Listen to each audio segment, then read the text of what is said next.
ഒരു മുസ്ലിം തെരഞ്ഞെടുപ്പിൽ മത്സരിക്കുന്നു, അയാളെ പരാജയപ്പെടുത്താൻ കൊണ്ടുവരുന്ന സാങ്കേതിക എതിർചേരിയിലുള്ള ആളുകൾ കൊണ്ടുവരുന്നത് ഇസ്ലാമിന്റെ സാങ്കേതിക ശബ്ദമായ കാഫിർ എന്ന പ്രയോഗം, അത് വെച്ച് രാഷ്ട്രീയമായ മുതലെടുപ്പ് നടത്തുന്നുവെങ്കിൽ പ്രിയമുള്ളവരെ, ഇത് നമ്മൾ വളരെ ജാഗ്രതയോടുകൂടി മലയാളി സമൂഹം ഒരുമിച്ച് കാണേണ്ട വിഷയമാണ്. ഇന്ന് തന്നെ അതിരാവിലെ ഒരു വാർത്ത കണ്ടു. ഇതാ പോർക്ക് ഫെസ്റ്റിവൽ നടക്കുകയാണ്. ചില ആളുകൾ എന്തിനാണ് പോർക്ക് ഫെസ്റ്റിവൽ നടത്തുന്നത്? ഇവിടെ പോർക്കിനെതിരെ മുസ്ലിമീങ്ങൾ പന്നിമാംസം ഉപയോഗിക്കുന്നില്ല, കഴിക്കാറില്ല, ശരിയാണ്. എന്നാൽ അത് കഴിക്കുന്നവരെ തടയാറുമില്ല. അതിനെ നിരോധിക്കണമെന്ന് പറഞ്ഞ് ഒരു ഇസ്ലാമിക സമൂഹവും സമരം ചെയ്തിട്ടില്ലല്ലോ. എന്നാൽ ഇന്ന് പോർക്ക് ഫെസ്റ്റിവൽ നടത്തുന്നു. അതും എന്തിന്? വയനാടിലെ ദുരന്തബാധിതരായ മനുഷ്യരെ സഹായിക്കാൻ പോർക്ക് ഫെസ്റ്റിവലിൽ വന്ന് നിങ്ങൾ 1 കിലോ വാങ്ങൂ.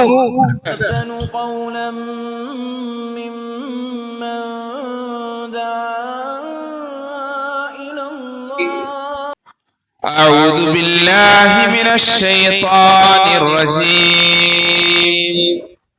بسم الله الرحمن الرحيم.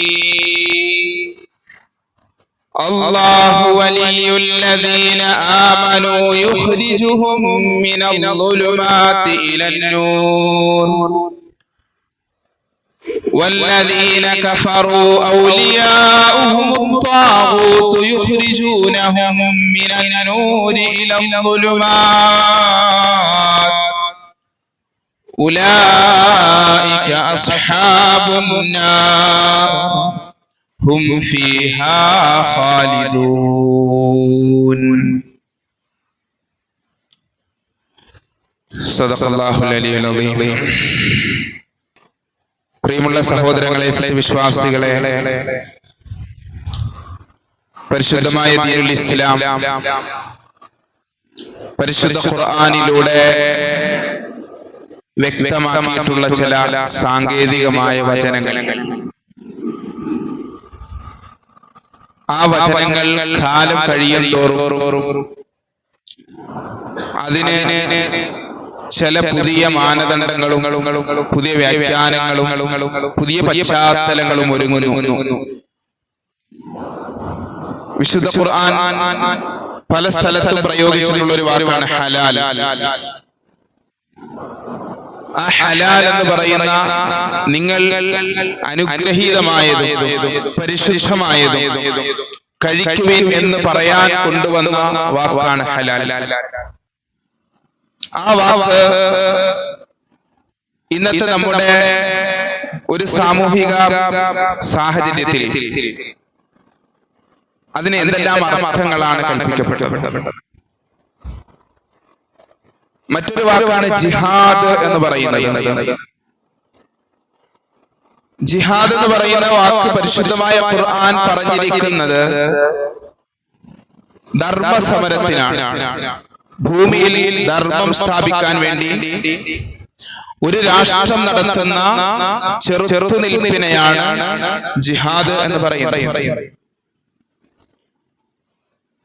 അതിന്റെ ഒരു അടിസ്ഥാന നിയമം എന്ന് പറയുന്നത്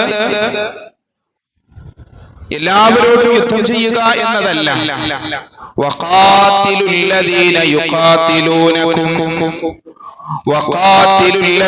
യുഖാതിലൂനകും നിങ്ങളോട് യുദ്ധം ചെയ്യുന്നവരോട് നിങ്ങൾ യുദ്ധം ചെയ്യുക. വഖാതിലു ഫീ സബീലില്ലാഹി അല്ലദീന യുഖാതിലൂനകും വലാ തഅതദൂ ഇന്നല്ലാഹ ലാ യുഹിബ്ബുൽ മുഅ്തദീൻ. അല്ലാഹുവിന്റെ മാർഗ്ഗത്തിൽ നിങ്ങൾ ധർമ്മസമരം നടത്തുവീൻ. അല്ലദീന യുഖാതിലൂനകും നിങ്ങളോട് യുദ്ധം ചെയ്യുന്നവരോട് ശ്രദ്ധിക്കണം. അവിടെ അള്ളാഹു എടുത്തു പറഞ്ഞിരിക്കുന്നത് ഒരു മതവിഭാഗത്തെയല്ല. കാഫിറിനോട് യുദ്ധം ചെയ്യണമെന്നല്ല, മുശ്രിക്കിനോട് യുദ്ധം ചെയ്യണമെന്നല്ല, ജൂതനോട് യുദ്ധം ചെയ്യണമെന്നല്ല, നസ്രാനിയോട് യുദ്ധം ചെയ്യണമെന്നല്ല. നിങ്ങളോട് യുദ്ധം ചെയ്യുന്നവരാരോ അവരോട് നിങ്ങൾ നിങ്ങളുടെ നിലനിൽപ്പിന് വേണ്ടി യുദ്ധം ചെയ്യുവിൻ. ഒരു പക്ഷേ അന്നത്തെ രാഷ്ട്രീയ സാഹചര്യത്തിൽ എതിർചേരിയിൽ വരുന്നത് ബഹുദൈവ വിശ്വാസികളായിരിക്കും, എതിർചേരിയിൽ വരുന്നത് ജൂതന്മാരായിരിക്കും, ക്രിസ്ത്യാനികളായിരിക്കും. അത് കേവലമായ ഒരു മതപരമായ പ്രതിരോധം അല്ല, ഒരു രാഷ്ട്രീയമായ ചെറുത്തുനിൽപ്പ്, പ്രതിരോധം. ഇതാണ് ഇസ്ലാമിലെ ജിഹാദ് എന്ന് പറയുന്നത്. എന്നിട്ട് അല്ലാഹു അവിടെ അവസാനിപ്പിച്ചിട്ടില്ല, വലാ തഅതദു, യുദ്ധത്തിൽ നിങ്ങൾ അക്രമം കാണിക്കരുത്, യുദ്ധത്തിൽ അക്രമം കാണിക്കരുത് എന്ന്. യുദ്ധത്തിൽ മനുഷ്യാവകാശങ്ങൾ പാലിക്കണമെന്ന്. ഇന്നല്ലാഹ ലാ യുഹിബ്ബുൽ മുഅ്തദീൻ, അല്ലാഹു യുദ്ധത്തിലും അക്രമം കാണിക്കുന്നവരെ, അമിതമായി പ്രതിരോധിക്കുന്നവരെ, ആക്രമിക്കുന്നവരെ ഇഷ്ടപ്പെടുന്നില്ല. ഈ വാക്കുകൾ ശ്രദ്ധിക്കണം. മനുഷ്യൻ ആധുനിക ലോകത്ത് യുദ്ധ നിയമങ്ങളിലെ മനുഷ്യാവകാശങ്ങളെ സംബന്ധിച്ച് ചർച്ച ചെയ്യുന്ന ഒരു കാലഘട്ടത്തിൽ, യുദ്ധത്തിന്റെ ക്രൈമുകളെ സംബന്ധിച്ച് ചർച്ച ചെയ്യുന്ന ഒരു കാലഘട്ടത്തിൽ 1400 വർഷങ്ങൾക്ക് മുമ്പ് പരിശുദ്ധ ഖുർആൻ പറഞ്ഞു, നിങ്ങൾ യുദ്ധത്തിന്റെ നിയമങ്ങൾ പാലിക്കണമെന്ന്, നിങ്ങളുടെ പ്രതിരോധം മാന്യമായിരിക്കണമെന്ന്, എന്തെങ്കിലും വ്യക്തിപരമായ വിരോധം തീർക്കാൻ വേണ്ടി ആകരുത് എന്ന്. അതിലേറ്റവും പ്രധാനപ്പെട്ടതാണ്, നിങ്ങൾ യുദ്ധ സാഹചര്യത്തിലേക്ക് എത്തിപ്പെട്ടാൽ പോലും മറ്റൊരു എതിർ ദിശയിൽ വരുന്ന ആളുകളെ ആക്രമിക്കുമ്പോൾ അവരുടെ മുഖത്തിന് കേടുവരുന്ന വിധം, അവരെ രൂപം തിരിച്ചറിയാൻ കഴിയാത്ത വിധം നിങ്ങൾ ആക്രമിക്കരുത്. അങ്ങനെ എന്തെല്ലാം മഹിതമായ പാഠങ്ങൾ നമുക്ക് കാണാൻ സാധിക്കും.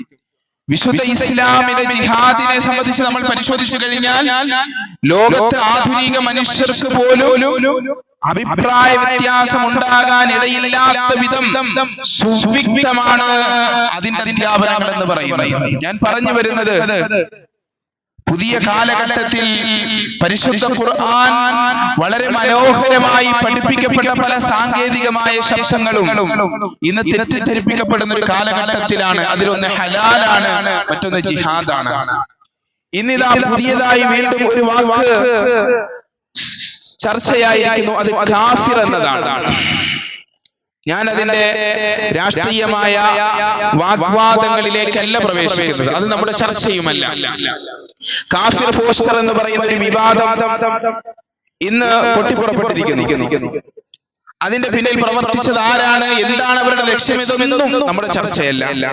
പക്ഷെ എന്തുകൊണ്ടാണ് മലയാളികളുടെ ഇടയിൽ കാഫിർ ഇത്രമാത്രം മറ്റൊരു അർത്ഥത്തിൽ ചർച്ച ചെയ്യപ്പെടുമാറ്, ഈ വിഷയത്തെ, ഈ വാക്കുകളെ വക്രീകരിക്കപ്പെട്ടത് എന്ന് നാം പരിശോധിക്കപ്പെടേണ്ടതുണ്ട്. പരിശുദ്ധ ഖുർആൻ ഈ പ്രയോഗത്തെ, കാഫിർ എന്ന വാക്കിനെ വ്യത്യസ്ത താല്പര്യങ്ങളിൽ വിശുദ്ധ ഖുർആൻ പ്രയോഗിച്ചിട്ടുണ്ട്. വ്യത്യസ്ത താല്പര്യങ്ങളിൽ പ്രയോഗിച്ചിട്ടുണ്ട്. അതിനെ സംബന്ധിച്ചുള്ള പഠനങ്ങൾ നമുക്ക് കാണാൻ സാധിക്കും. ഏതെല്ലാം താല്പര്യങ്ങളിലാണ് വിശുദ്ധ ഖുർആനിൽ കുഫ്ർ, കാഫിർ ഇത്തരം പ്രയോഗങ്ങൾ വന്നിട്ടുള്ളത്. അതിലൊന്നാണ് ഒരു കാര്യം മൂടി വെക്കുന്നതിന് തക്ഫീർ എന്ന് പറയും. ഒരു കാര്യം മറച്ചു വെക്കുന്നതിന് കുഫ്ർ എന്ന് പറയും. മറച്ചു വെക്കുന്നവനെ കാഫിർ എന്ന് പറയും. ആ അർത്ഥത്തിലാണ് കർഷകനെ സംബന്ധിച്ച് പോലും കാഫിർ എന്ന് പറയാറുണ്ട്. ഭാഷാപരമായി കർഷകൻ തന്റെ വിത്ത് ഭൂമിയിൽ മറച്ചു വെക്കുന്നു. പരിശുദ്ധ ഖുർആൻ വ്യക്തമായിട്ട് പറയുന്നുണ്ട്, യുജിബുൽ കുഫാറ നബാതുഹു, കർഷകരെ അത്ഭുതപ്പെടുത്തുന്നു, നബാതുഹു അതിന്റെ സസ്യങ്ങൾ എന്ന്. യുജിബുൽ കുഫാറ നബാതുഹു, കർഷകരെ, കാഫിരീങ്ങളെ എന്ന് പറഞ്ഞാൽ അവിടെ അർത്ഥം വിത്ത് ഭൂമിയിൽ കൊണ്ട് മറച്ചു വെച്ചവരെ അത്ഭുതപ്പെടുത്തുന്നു, അതിന്റെ സസ്യങ്ങൾ എന്ന്. വിശുദ്ധ ഖുർആൻ പ്രയോഗിച്ചിരിക്കുന്ന ഒരു പ്രയോഗം അങ്ങനെയാണ്. ഈ അർത്ഥം മതപരമായ ഒരു സാങ്കേതികതയിലേക്ക് വന്നു കഴിയുമ്പോൾ സത്യത്തെ മൂടി വയ്ക്കുന്നവരെ സംബന്ധിച്ചാണ് കാഫിർ എന്ന് പറയുന്നത്. വഅറദനാ ജഹന്നമ യൗമഇദിൽ ലിൽകാഫിരീന അർദാ الذين كانت أعينهم في غطاء عن ذكري وكانوا لا يستطيعون سمعا وعرضنا جهنم നാം ജഹന്നമിനെ സമർപ്പിച്ചിട്ടുണ്ട് ലിൽ യൗമഇദിൻ അന്നേ ദിവസം ലിൽ കാഫിരീന അർദാ കാഫിരീങ്ങൾക്ക് അർദാ ഒരു സമർപ്പണം അല്ലദീന എങ്ങനെയുള്ളവരാണ് കാനത് അയ്യുനുഹും ഫീ ഗിതാഇൻ അൻ ദിക്രി അവരുടെ ദൃഷ്ടികൾ എന്റെ സ്മരണയിൽ നിന്നും മൂടിവെക്കപ്പെട്ടിരിക്കുന്നു.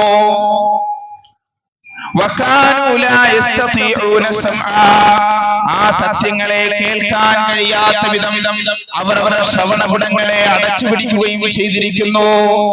ഇവിടെ അല്ലാഹു സുബ്ഹാനഹു വ തആല കാഫിർ എന്ന പദത്തിനെ അർത്ഥമാക്കിയിരിക്കുന്നത് സത്യം മറച്ചു വെക്കുന്നവരാരോ അവരെല്ലാവരും കാഫിറാണ്.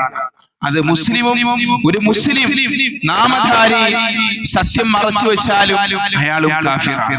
മുസ്ലിം അല്ലാത്തവൻ സത്യം മറച്ചു വെച്ചാലും അവനും കാഫിറാണ്. അങ്ങനെ ഒരാൾ കാഫിറായി കഴിഞ്ഞാൽ അവരെ വധിക്കണമെന്നോ അവരോട് അസഹിഷ്ണുതാ സമീപനം സ്വീകരിക്കണമെന്നോ ഒന്നും പരിശുദ്ധമായ ഖുർആനിൽ കാണുന്നില്ല. ഒരു ആശയം അത് വ്യക്തമായി സമർപ്പിക്കപ്പെട്ടിരിക്കുന്നു. സത്യം മൂടിവെക്കുന്നവന്, സത്യത്തിൽ നിന്ന് ശ്രവണപുടങ്ങളെ പഞ്ചേന്ദ്രിയങ്ങളെ പൊട്ടിപ്പിടിക്കുന്നവനെ മറച്ചു പിടിക്കുന്നവനാണ് കാഫിർ എന്ന പ്രയോഗം വിശുദ്ധ ഖുർആൻ ഒരു സ്ഥലത്ത് നടത്തിയിരിക്കുന്നത്. രണ്ടാമത്തേത് അൽ ജുഹൂദ് വൽ ഇൻകാർ. അൽ ജുഹൂദ് വൽ ഇൻകാർ നമ്മൾ മനസ്സിലാക്കിയിരിക്കുന്നത് ഈ അർത്ഥങ്ങളെല്ലാം നമുക്ക് മനസ്സിലാക്കി തരുന്ന ഒരു അടിസ്ഥാന വിഷയം മുസ്ലിം അല്ലാത്തവരെല്ലാം കാഫിറാണ് എന്നാണ്. എന്നാൽ മുസ്ലിമീങ്ങളിലും കാഫിരീങ്ങൾ ഉണ്ടാകാം എന്നാണ് ഈ ആയത്തുകൾ നമ്മളെ പഠിപ്പിക്കുന്നത്. അൽ ജുഹൂദ് വൽ ഇൻകാർ ഒരു അർത്ഥം നിഷേധം എന്നതാണ്. കാഫിർ എന്ന് പറഞ്ഞാൽ സത്യത്തെ നിഷേധിക്കുന്നവൻ. രണ്ട് രീതിയിൽ അത് വരും. ഒന്ന്, അള്ളാഹുവിന്റെ അനുഗ്രഹങ്ങളെ നിഷേധിക്കുന്നവൻ, അവൻ കാഫിറാണ്. അവൻ കാഫിറാണ്. ഭാഷാപരമായി ഖുർആനിന്റെ ചില പ്രയോഗങ്ങൾ അനുസരിച്ച് കാഫിറാണ്. അള്ളാഹു നമ്മുടെ ജീവിതത്തിൽ നിരവധിയായ അനുഗ്രഹങ്ങൾ ചെയ്തു തരികയും ആ അനുഗ്രഹങ്ങളോട് അവഗണന പുലർത്തുകയും അതിനെ വിലമതിക്കാതിരിക്കുകയും അതിനോട് നന്ദികേട് കാണിക്കുകയും ചെയ്യുന്ന ഏതൊരു മുസ്ലിം നാമധാരിയാകട്ടെ അല്ലാത്തവരാകട്ടെ അവരും കാഫിറാണ് എന്ന് പറഞ്ഞാൽ അവിടെ അർത്ഥം അള്ളാഹുവിന്റെ അനുഗ്രഹങ്ങളെ നിഷേധിച്ചവൻ. അള്ളാഹു എന്ന് പറയുന്നത് ഇസ്ലാമിന്റെ സാങ്കേതികത ഏതാണ് എങ്കിൽ മറ്റുള്ളവരെ സംബന്ധിച്ചിടത്തോളം ദൈവത്തിന്റെ അനുഗ്രഹങ്ങളെ നിഷേധിച്ചവൻ, ഈശ്വരൻ തനിക്ക് ചെയ്തു തന്ന അനുഗ്രഹങ്ങളെ നിഷേധിച്ചവൻ കാഫിർ. അതേ നിഷേധത്തിന്റെ അർത്ഥത്തിൽ വരുന്നു കുഫ്റുൽ ജുഹൂദ്. കുഫ്റുൽ ജുഹൂദ് അൻ യഅ്തരിഫ ബിഖൽബിഹി വലാ യഖിറു ബിലിസാനിഹി. ഹൃദയം കൊണ്ട് ഒരു കാര്യം ബോധ്യപ്പെട്ട ഒരാൾ സത്യമാണ് എന്ന് കൃത്യമായ ഒരു കാര്യത്തെ സംബന്ധിച്ച് ബോധ്യപ്പെട്ടു, എന്നാൽ അത് നാവ് കൊണ്ട് സമ്മതിക്കാത്തവനെ അവനെ സംബന്ധിച്ച് കാഫിർ എന്ന് പറയും. പരിശുദ്ധ ഖുർആൻ പറഞ്ഞിട്ടുണ്ട്. ഫലമ്മാ ജാഅതുഹും ആയാതുനാ മുബസ്സിറതൻ ഖാലൂ ഹാദാ സിഹ്റുൻ മുബീൻ വജഹദൂ ബിഹാ വസ്തൈഖനത്ഹാ അൻഫുസുഹും ദുൽമൻ വഉലുവാ. ഫിർഔനിനെ സംബന്ധിച്ചും ഫിർഔനിന്റെ ജനതയെ സംബന്ധിച്ചും അല്ലാഹു പറഞ്ഞതാണ്. അവരുടെ അടുക്കൽ നമ്മുടെ ദൃഷ്ടാന്തങ്ങൾ വന്നപ്പോൾ ജഹദു മുബസ്സിറതൻ, വ്യക്തമായ ദൃഷ്ടാന്തങ്ങൾ. ഫിർഔനിനെ അല്ലാഹു സുബ്ഹാനഹു വ തആല ഒരു ചുരുങ്ങിയ കാലഘട്ടത്തിലെ ജീവിതം കൊടുത്ത് അവസരങ്ങൾ നിഷേധിച്ചിട്ട് ശിക്ഷിക്കുകയല്ല. കുറെ കാലഘട്ടം ഭൂമിയിൽ ജീവിച്ചു, പഠിക്കാൻ അവസരങ്ങൾ കൊടുത്തു, അള്ളാഹുവിന്റെ ദൃഷ്ടാന്തങ്ങൾ മനസ്സിലാക്കുവാനുള്ള സന്ദർഭങ്ങൾ മൂസാ നബി അലൈഹിസ്സലാമയിലൂടെയും അല്ലാതെയും ഫിർഔനിന്റെ ആളുകൾക്കും ഉണ്ടായി. ഇത് കണ്ടിട്ടും അവർ പറഞ്ഞു ഹാദാ സിഹ്റുൻ മുബീൻ, ഇത് വ്യക്തമായ മായാജാലമാണ് എന്ന്. കാരണം മന്ത്രവാദവും മാജിക്കുമെല്ലാം ഒരു വലിയ ഒരു വിജ്ഞാന ശാഖയായി നിലനിന്നിരുന്ന ഒരു കാലഘട്ടമാണ് ഫിർഔനിന്റെ കാലഘട്ടം. ആ കാലഘട്ടത്തിൽ അവർക്ക് സ്വാഭാവികമായും പറയാൻ കഴിയുന്ന മറുപടി സിഹ്റുൻ മുബീൻ, ഇത് വ്യക്തമായ മായാജാലമാണ്. വജഹദൂ ബിഹാ, അവർ അതിനെ നിഷേധിച്ചു.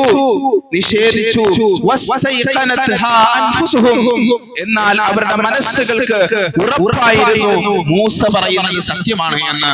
അപ്പോൾ ഇവിടെ കാഫിർ, കുഫർ, നിഷേധം എന്ന പ്രയോഗം വന്നിരിക്കുന്നത് ഹൃദയത്തിൽ കൃത്യമായി ഒരു കാര്യം ബോധ്യപ്പെടുകയും എന്നാൽ നാവ് കൊണ്ട് അത് നിഷേധിക്കുകയും ചെയ്യുന്നു എന്നർത്ഥത്തിൽ. ഇതാര് ചെയ്താലും അവർ കാഫിറല്ലേ? ഒരു മുസ്ലിം നാമധാരി ചെയ്താലും അവൻ കാഫിറാണ്. മുസ്ലിം അല്ലാത്തവൻ ചെയ്താലും കാഫിറാണ്. ഒരു കാര്യം, ഒരു സത്യം സത്യസന്ധമായി നമുക്ക് ബോധ്യപ്പെടുകയും ആ ബോധ്യത്തിന് വിപരീതമായി നമ്മുടെ നാവുകൾ കൊണ്ട് സംസാരിക്കുകയും ചെയ്താൽ അവനെ സംബന്ധിച്ച് കാഫിർ എന്ന് പറയാം. അവിടെയും മതത്തിന്റെ താല്പര്യമില്ലാതെ തന്നെ നമുക്ക് കാഫിർ എന്ന് പറയാൻ സാധിക്കും. നേരത്തെ പറഞ്ഞ ഒരു നിഷേധം എന്നർത്ഥം വരുന്നതാണ് അള്ളാഹുവിന്റെ അനുഗ്രഹങ്ങളെ നിഷേധിക്കൽ. ഇന്നാ ഹദൈനാഹു സബീല ഇമ്മാ ശാകിറൻ വ ഇമ്മാ കഫൂറാ. നാം മനുഷ്യന്റെ മുമ്പിൽ സത്യമാർഗ്ഗം തുറന്നു കൊടുത്തിട്ടുണ്ട്. ഇന്നാ ഹദൈനാഹു സബീൽ ഇമ്മാ ശാകിറൻ, ഒന്നുകിൽ അല്ലാഹുവിന്റെ അനുഗ്രഹങ്ങൾക്ക് നന്ദി രേഖപ്പെടുത്തി ജീവിക്കാൻ കഴിയുന്ന വഴിയാണ്. രണ്ടാമത്തേത് വ ഇമ്മാ കഫൂറാ, നിഷേധത്തിന്റെ വഴിയാണ് എന്ന് പറഞ്ഞാൽ അല്ലാഹുവിന്റെ അനുഗ്രഹങ്ങളെ നിഷേധിക്കുന്ന വഴിയാണ്. മറ്റൊരർത്ഥമാണ് ഒരർത്ഥം കാഫിർ എന്നതിന്റെ, കുഫർ എന്നതിന്റെ മറ്റൊരു താല്പര്യം വിശുദ്ധ ഖുർആൻ ഇരുട്ട് എന്ന അർത്ഥത്തിൽ വിശുദ്ധ ഖുർആൻ കുഫറിനെ പ്രയോഗിച്ചിട്ടുണ്ട്. ഇരുട്ടിൽ തപ്പിത്തഴയുന്ന മനുഷ്യർ ആരും കാഫിറാണ്. അല്ലാഹു വലിയുൽ ലദീന ആമനൂ യുഖ്രിജുഹും മിനൽ ളുലുമാതി ഇലൻ നൂർ. അല്ലാഹു വലിയുൽ ലദീന ആമനൂ, അല്ലാഹു സത്യവിശ്വാസികളുടെ സഹായിയും സ്നേഹിതനുമാണ്. യുഖ്രിജുഹും മിനൽ ളുലുമാതി ഇലൻ നൂർ, അവനെ ഇരുളുകളിൽ നിന്നും, അവരെ ആ വിശ്വാസികളെ ഇരുളുകളിൽ നിന്നും പ്രകാശത്തിലേക്ക് അവൻ വഴി കാണിക്കുന്നു. ഇവിടെ ഇരുളുകൾ എന്നതുകൊണ്ട് ഉദ്ദേശിച്ചിരിക്കുന്നത് കുഫ്റാണ്. പ്രകാശം എന്നതുകൊണ്ട് ഉദ്ദേശിക്കുന്നത് കുഫ്രിന്റെ വിപരീതമായ ഈമാനാണ്. അപ്പോ ഇരുട്ട കുഫ്റാകുന്ന ഇരുട്ടിൽ നിന്നും വെളിച്ചമാകുന്ന ഈമാനിലേക്ക് അല്ലാഹു അവരെ വഴി നയിക്കുന്നു. വല്ലദീന കഫറു ഔലിയാഉഹുമുത് ത്വാഗൂത്ത്, സത്യനിഷേധികളായ ആളുകൾ അവരുടെ സ്നേഹിതന്മാർ ത്വാഗൂത്താണ്, പൈശാചികതയാണ്. യുഖ്രിജൂനഹും മിനൻ നൂരി ഇലൽ ളുലുമാത്, അവരെ ആ പിശാചുക്കൾ വഴി നയിക്കുന്നു. മിനൻ നൂരി, വെളിച്ചത്തിൽ നിന്നും, ഇലൽ ളുലുമാത്, ഇരുട്ടിലേക്ക് എന്ന് പറഞ്ഞാൽ വെളിച്ചമാകുന്ന ഈമാനിൽ നിന്ന് ഇരുട്ടാകുന്ന കുഫ്രിലേക്ക്. പരിശുദ്ധ ഖുർആൻ. അപ്പൊ കാഫിർ എന്ന് പറഞ്ഞാൽ ഇരുട്ടിൽ തപ്പിത്തഴയുന്നവൻ, കുഫർ എന്ന് പറഞ്ഞാൽ ഇരുള്. അതാർക്കും ബാധകമല്ലേ? ആർക്കും ബാധകമാണ്.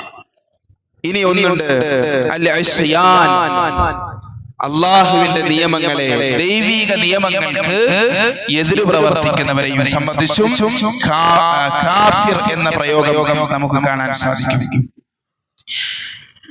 ഫിർഔനെ സംബന്ധിച്ച് അല്ലാഹു സുബ്ഹാനഹു വ തആല, ഫിർഔൻ കാഫിറാണ്. ഫിർഔൻ കാഫിറായത് എങ്ങനെയാണ്? അള്ളാഹുവിനെതിരെ പ്രവർത്തിച്ചപ്പോൾ ഫിർഔൻ കാഫിറായി. മുങ്ങിത്താഴുന്ന സമയത്ത് ഫിർഔൻ പറഞ്ഞു ആമന്തു ബിറബ്ബി ഹാറൂന വ മൂസ, മൂസയുടെയും ഹാറൂനിന്റെയും റബ്ബിനെ കൊണ്ട് ഞാൻ വിശ്വസിച്ചു. ഇപ്പോഴാണോ? വഖദ് അസൈത ഖബ്ലു വ കുൻത മിനൽ മുഫ്സിദീൻ, നീ അല്ലാഹുവിനെതിരെ പ്രവർത്തിച്ചിരിക്കുന്നു. എന്താണ് അള്ളാഹുവിന്റെ നിയമങ്ങളെ, ദൈവിക നിയമങ്ങളെ, മനുഷ്യരെ സൃഷ്ടിച്ച് പരിപാലിച്ച് നിയന്ത്രിച്ച് ഈ പ്രപഞ്ചത്തിന്റെ ജഗന്നിയന്താവായ പടച്ചവന്റെ നിയമങ്ങളെ, പ്രവാചകന്മാരിലൂടെയും വേദഗ്രന്ഥങ്ങളിലൂടെയും പഠിപ്പിക്കപ്പെട്ട നിയമങ്ങളെ ആര് മുഖം തിരിഞ്ഞു നിന്നാലും അവരും കാഫിറുകളാണ്.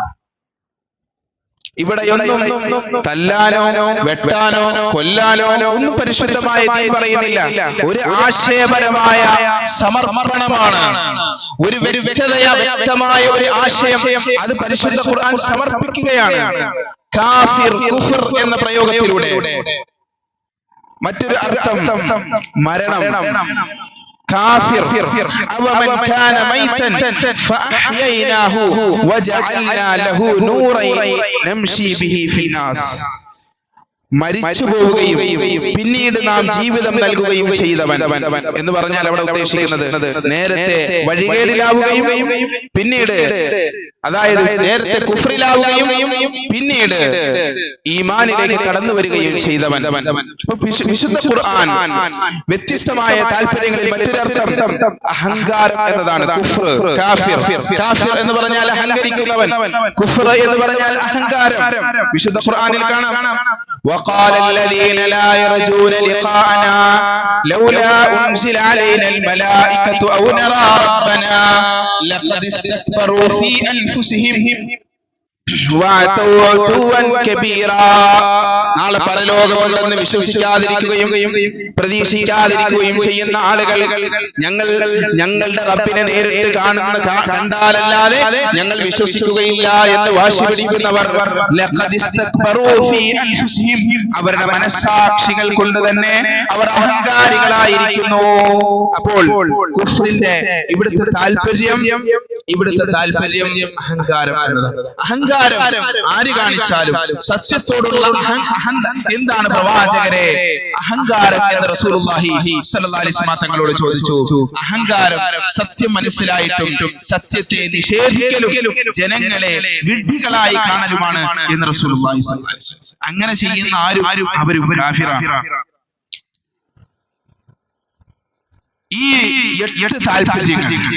ഈ 8 താല്പര്യങ്ങളും അത് ഭൂമിയിൽ നാം ജീവിക്കുമ്പോൾ പരിശുദ്ധമായി ഇസ്ലാമുമായി ബന്ധപ്പെട്ട തൗഹീദിന്റെ പാഠങ്ങൾ പഠിപ്പിക്കുന്നതിന്, ഈമാനിന്റെ പാഠങ്ങൾ പഠിപ്പിക്കുന്നതിന്, ഈമാനിന്റെ എതിർചേരിയിലുള്ള കുഫ്ർ എന്താണെന്നും മുഅ്മിൻ ആരാണെന്നും കാഫിർ ആരാണെന്നും വ്യക്തമായി മനസ്സിലാക്കുവാൻ വേണ്ടിയിട്ടാണ് അല്ലാഹു സുബ്ഹാനഹു വ തആല ഒരു ആശയപരമായ സംവേദനം എന്ന രൂപത്തിലാണ് കാഫിർ എന്ന പ്രയോഗം നടത്തിയിട്ടുള്ളത്. അതിൽ കവിഞ്ഞ് ശത്രു എന്ന അർത്ഥം കാഫിറിനുണ്ട്. വളരെ പരിമിതമായി മാത്രം. അതും ഹദീസിലാണ് അത് വന്നിട്ടുള്ളത്. ലാ തർജിഉ ബഅദി കുഫാറൻ. അത് ആരോടാ പറയുന്നത്? മുസ്ലിമീങ്ങളോടാ പറയുന്നത്. അമുസ്ലിമീങ്ങളോട് പോലുമല്ല. ശത്രു എന്ന അർത്ഥത്തിൽ പരിശുദ്ധ ഹദീസിൽ വാക്കുകൾ കാണാം. കാഫിർ. ലാ തർജിഉ ബഅദി കുഫാറ. അല്ലയോ സ്വഹാബികളെ, അല്ലയോ വിശ്വാസികളെ, എനിക്ക് ശേഷം നിങ്ങൾ കുഫാറുകളായി അധപ്പതിക്കരുത്. യദ്രിബു ബഅദുകും റിഖാബ ബഅദിൻ. നിങ്ങളിൽ ചിലരുടെ പിരടികളെ വെട്ടുമാറ് ഇസ്ലാമിക സമൂഹത്തിന്റെ ഇടയിൽ കലാപങ്ങൾ സൃഷ്ടിക്കും വിധം നിങ്ങൾ അധപ്പതിക്കരുത് എന്ന് പറയുന്ന സ്ഥാനത്ത് അല്ലാഹുവിന്റെ റസൂൽ സല്ലല്ലാഹു അലൈഹി വസല്ലം തങ്ങൾ പ്രയോഗിച്ചിരിക്കുന്നു. കാഫിർ, നിങ്ങൾ കാഫിറാകരുത് എന്ന് പറഞ്ഞാൽ പരസ്പരം ശത്രുക്കളാകരുത്. അപ്പോൾ ഈ താല്പര്യങ്ങളിൽ നിന്നെല്ലാം നമ്മൾ മനസ്സിലാക്കേണ്ട അടിസ്ഥാന വിഷയം, കാഫിർ എന്ന് പറഞ്ഞാൽ കേവലം മുസ്ലിം അല്ലാത്തവൻ എന്ന അർത്ഥത്തിൽ മാത്രമല്ല, മറിച്ച് അതിന് വളരെ വ്യാപ്തിയുള്ള പല താല്പര്യങ്ങളിലും വിശുദ്ധ ഖുർആൻ പല സ്ഥലങ്ങളിലും പ്രയോഗിച്ചിട്ടുണ്ട്. അതിന്റെ 9 താല്പര്യങ്ങളാണ് ഇപ്പോൾ പറഞ്ഞത്. ഇമാം അസ്ഹരി പറയുന്നുണ്ട് കുഫ്ർ 4 രൂപത്തിലുണ്ട്. ഇനിയാണ് നമ്മുടെ മുസ്ലിം അല്ലാത്തവർ അവർ കാഫിറുകളാണ് എന്ന് പറയുന്ന ഒരു വിഷയത്തെ സംബന്ധിച്ച് നമ്മൾ മനസ്സിലാക്കേണ്ടത് കുഫ്ർ 4 രീതിയിലുണ്ട്. ഒന്ന് കുഫ്റു ഇൻകാറാണ്. എന്താണ് ഇൻകാറിന്റെ കുഫ്ർ? അൻ യക്ഫുറ ബിഖൽബിഹി വലിസാനിഹി. ഒരാള് ഹൃദയം കൊണ്ടും നാവ് കൊണ്ടും ഒരു സത്യത്തെ നിഷേധിച്ചാൽ അവൻ കാഫിർ. മറ്റൊന്നുണ്ട് കുഫ്റുൽ ജുഹൂദ്. ഹൃദയം ഹൃദയം കൊണ്ട് അവൻ സമ്മതിക്കുന്നുണ്ട്. വലാ യഖിറു ബിലിസാനിഹി. ഹൃദയം കൊണ്ട് സമ്മതിച്ച കാര്യം നാവ് കൊണ്ട് സ്ഥിരീകരിക്കാത്തവൻ കാഫിർ. മൂന്നാമത്തെ ഒരു വിഭാഗം കുഫ്റുൽ മുആനദ. എന്താണത്? ഹൃദയം കൊണ്ട് അവൻ സമ്മതിക്കുന്നുണ്ട്, നാവ് കൊണ്ട് സ്ഥിരീകരിക്കുന്നുമുണ്ട്, പക്ഷേ അവൻ സ്വീകരിക്കാൻ വിസമ്മതിക്കുന്നു. ഇവിടെയാണ് നമ്മുടെ വിഷയമുള്ളത്. ഒരാൾ അവൻ ഹൃദയം കൊണ്ട് സത്യത്തെ സമ്മതിക്കുന്നുണ്ട്, നിങ്ങൾ പറയുന്നത് സത്യമാണ് എന്നും ഏകദൈവത്തെ മാത്രമാണ് ആരാധിക്കേണ്ടതെന്നും ഈ ലോകത്തെ മുഴുവനും സൃഷ്ടിച്ച് സംഹരിക്കുന്ന പടച്ചവന്റെ മുമ്പിൽ മാത്രമാണ് നമ്മൾ ആരാധനകൾ സമർപ്പിക്കേണ്ടത് എന്ന് ഹൃദയം കൊണ്ട് അംഗീകരിക്കുന്നു. ഒരു പക്ഷേ നാവ് കൊണ്ടവർ നമ്മളോട് പറയും നിങ്ങൾ പറയുന്നത് സത്യമാണ്, ഇസ്ലാമിന്റെ എത്രയോ കാര്യങ്ങൾ സത്യമാണ് എന്ന് പറയുന്ന ഹിന്ദുക്കളെയും ക്രിസ്ത്യാനികളെയും നമുക്ക് കാണാൻ സാധിക്കും.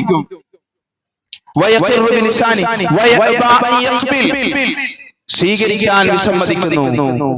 റസൂലുള്ളാഹി സ്വല്ലല്ലാഹു അലൈഹി വസല്ലം തങ്ങളുടെ പിതൃവ്യൻ അബൂ താലിബ് അദ്ദേഹം ഹൃദയം കൊണ്ട് വിശ്വസിച്ചു, നാവ് കൊണ്ട് സ്ഥിരീകരിക്കുകയും ചെയ്തു, സ്വീകരിക്കാൻ വിസമ്മതിച്ചു. അബൂ താലിബ് മരിക്കുന്ന സമയം റസൂലുള്ളാഹി സ്വല്ലല്ലാഹു അലൈഹി വസല്ലം അബൂ താലിബിന്റെ ചാരത്ത് പോയി ഇരുന്നിട്ട് പറയുന്നുണ്ട്, അല്ലയോ മൂത്താപ്പ, നിങ്ങൾ ഇസ്ലാമിലേക്ക് കടന്നു വന്നാൽ ഈ മരണത്തിന് ശേഷമുള്ള അനന്തമായ ജീവിതത്തിൽ എന്നെ ചുമലിലേറ്റി നടന്ന അങ്ങ് 8 വയസ്സ് മുതൽ എന്റെ മാതാവ് നഷ്ടപ്പെട്ടതിന് ശേഷം, എന്റെ പിതാവ് നഷ്ടപ്പെട്ടതിന് ശേഷം, എന്റെ വല്യപ്പ നഷ്ടപ്പെട്ടതിന് ശേഷം 50 വയസ്സ് വരെ എന്നെ താങ്ങായി തണലായി ചേർത്ത് നിർത്തിയ മുത്താപ്പ, നിങ്ങളൊന്ന് പറഞ്ഞാലും ലാ ഇലാഹ ഇല്ലല്ലാഹ് എന്ന് പ്രഖ്യാപിച്ചാലും അന്ന് അബൂ താലിബ് പറഞ്ഞ വാക്ക് ലഖദ് അലിംതു ബി അന്ന ദീന മുഹമ്മദിൻ മിൻ ഖൈരി അദിയാനിൽ ബരിയത്തി ദീനാ. അദ്ദേഹം ഒരു കവിത ആലപിച്ചു. ലഖദ് അലിംതു, എനിക്കറിയാം, ബി അന്ന ദീന മുഹമ്മദിൻ, മുഹമ്മദിന്റെ ദീന് മിൻ ഖൈരി അദിയാനിൽ ബരിയത്തി ദീനാ, ഇന്ന് ലോകത്തുള്ള പ്രപഞ്ചത്തിലുള്ള ഏറ്റവും മഹിതമായ ദീനാണ് മുഹമ്മദ്. നീ പറയുന്നതെന്ന്, നീ പറയുന്നത് സത്യമാണെന്ന്, യാഥാർത്ഥ്യമാണെന്ന് എനിക്കറിയാം. പക്ഷേ ലൗലൽ മലാമതു ഔ ഹദറ മസബ്ബത്തിൻ ലവജതനി സംഹൻ ബിദാ ആക്ഷേപമില്ലായിരുന്നുവെങ്കിൽ മരണത്തിന് ശേഷം എന്റെ കാലശേഷം എന്റെ ജനത മരണഭയം കൊണ്ട് മുഹമ്മദ് മകന്റെ മതത്തെ സ്വീകരിച്ചു എന്ന ഒരാക്ഷേപം താങ്ങാനുള്ള ശക്തിയില്ല. അങ്ങനെ ഒരു ആക്ഷേപത്തെ ഞാൻ ഭയപ്പെടുന്നില്ലായിരുന്നുവെങ്കിൽ തീർച്ച നിന്റെ ഈ സത്യമതത്തെ ഞാൻ പുൽകുക തന്നെ ചെയ്യുമെന്ന് അബൂ താലിബ് എന്താ പറഞ്ഞത്? ലാ ഇലാഹ ഇല്ലല്ലാഹ്, ഇത് സ്വീകരിക്കണമെങ്കിൽ എന്ത് പ്രഖ്യാപിക്കണം? അശ്ഹദു അല്ലാ ഇലാഹ ഇല്ലല്ലാഹ് വ അശ്ഹദു അന്ന മുഹമ്മദർ റസൂലുള്ളാഹ്. അത് പറയില്ല. പക്ഷേ ഹൃദയത്തിൽ അയാൾ പറയണം, എനിക്ക് വിശ്വാസമുണ്ട്, നാവുകൊണ്ട് പറയുകയും ചെയ്തു, പക്ഷേ സ്വീകരിക്കാൻ തയ്യാറല്ല എന്നാണ്. അങ്ങനെയുള്ള ഒരു മനുഷ്യനോടല്ലേ കാഫിറല്ലേ അബൂ താലിബ്? കാഫിറാണ്.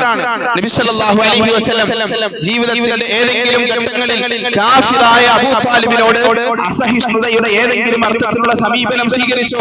ഇല്ല. ആ അബൂ താലിബല്ലേ പ്രവാചകനെ സംരക്ഷിച്ചത്? ആ അബൂ താലിബിനോടല്ലേ പ്രവാചകൻ സല്ലല്ലാഹു അലൈഹി വസല്ലം സ്നേഹബന്ധം വെച്ച് പുലർത്തിയത്? നമ്മുടെ നാട്ടിലെ ഇതര വിഭാഗങ്ങളിലെ വ്യക്തികളോട് നമുക്ക് ഏറ്റവും അഹിതമായി ഇടപെടാനും സഹിഷ്ണുതയോടെ വർത്തിക്കുവാനും ഇതിൽ കവിഞ്ഞ് നമുക്ക് എന്ത് മാതൃകയാണ് വേണ്ടത്? കാഫിർ എന്നത് ഏതെല്ലാം അർത്ഥത്തിലാണ് പ്രയോഗിക്കപ്പെട്ടുകൊണ്ടിരിക്കുന്നത്?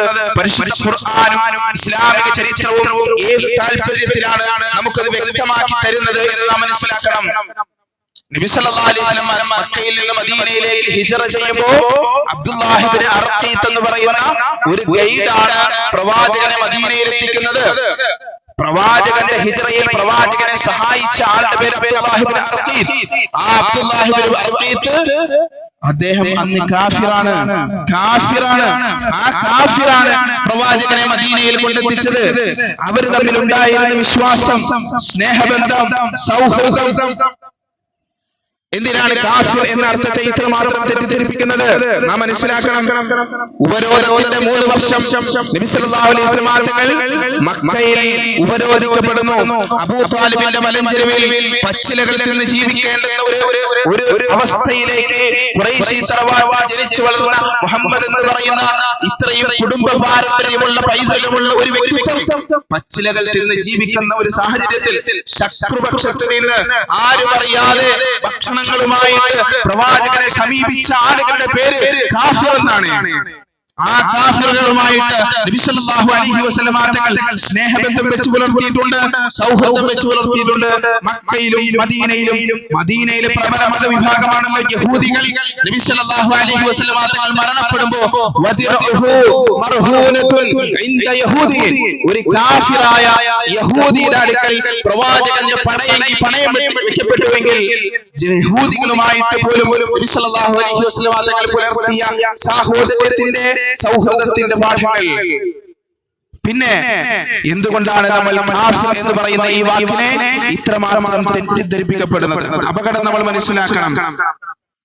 കാഫിർ എന്ന പ്രയോഗത്തെ ഇന്ന് ഒരുപക്ഷെ നമ്മളിൽ പലരുടെയും പ്രയോഗങ്ങളായിരിക്കാം. ചില ആളുകൾ പറയുമ്പോൾ കള്ള കാഫിറാണ് എന്ന് നമ്മളിലെ ചില ആളുകൾ പോലും പറഞ്ഞതിന്റെ ഭാഗമായിരിക്കാം ആ അത്തരം പ്രയോഗങ്ങൾക്ക് ഈ രീതിയിലുള്ള ചില വ്യാഖ്യാനങ്ങൾ വന്നത്.